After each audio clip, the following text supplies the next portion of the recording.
Willie D Live. What if crypto lasts? It's like you're one of the greatest rappers of all time. You're the greatest rap group of all time, Ghetto Boys, one of the greatest, right?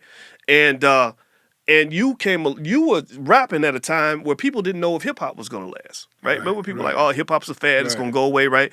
It wasn't, right?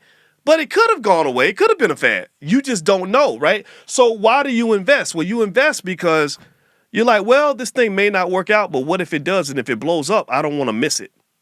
And think about this: if you have $100, you can either take that money and just spend it, which means you know you're not going to have anything to show for it, or you take the $100 and you say, well, let me go buy some crypto just in case this thing blows up. So if it doesn't blow up, then it gets wasted, just like it would have been wasted if you had spent it. But if it does take off, then that 100 may turn into 1,000, 10,000, or more. Right. Yeah. So you just don't want to miss the party, because that's the problem with investing. People show up to the party late. They start investing in stuff when they see it in the newspaper. Oh, this is taking off. I'm gonna buy some. Well, by then it's too late.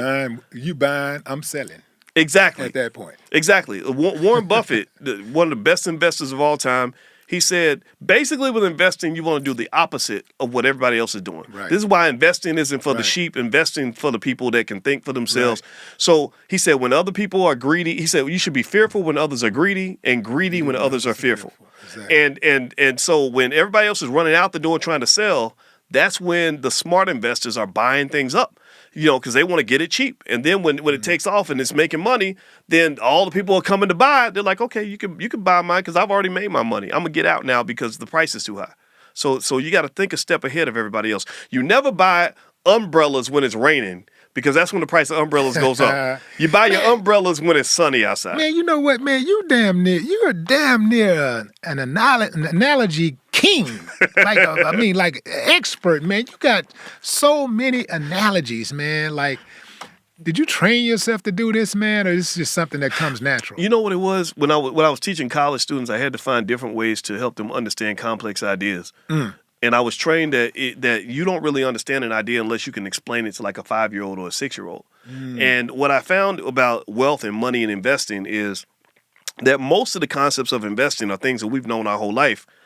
But it's just when we see it in a formalized way, it becomes very intimidating, right? So, for example, diversification means that you spread your money out so that, your asset, you don't lose all your money in one place, right? It can be very mathematical, very complicated. But really all it means is don't put all your eggs in one basket. And you know that. You've known that your whole life, right? Or if I talk about risk, everybody knows what risk looks like. Everybody knows what it feels like to be in a risky situation, right? And so rather than explaining it in the formal way, I'd rather relate it to, dating somebody you think is going to break your heart, because that's more universal and it's easier to internalize it that way. So believe it or not, most people don't realize this, that you are investing every single day of your life. You and I are making an investment of time by sitting here and doing this podcast. When you get up in the morning and you go to see your girlfriend, you're investing in that relationship and you're hoping that it works out properly, right? You invest in your health, when you go to the gym or whatever. So we're all making investments, and I encourage everybody to understand that rule I mentioned earlier, that most of your wealth is not money.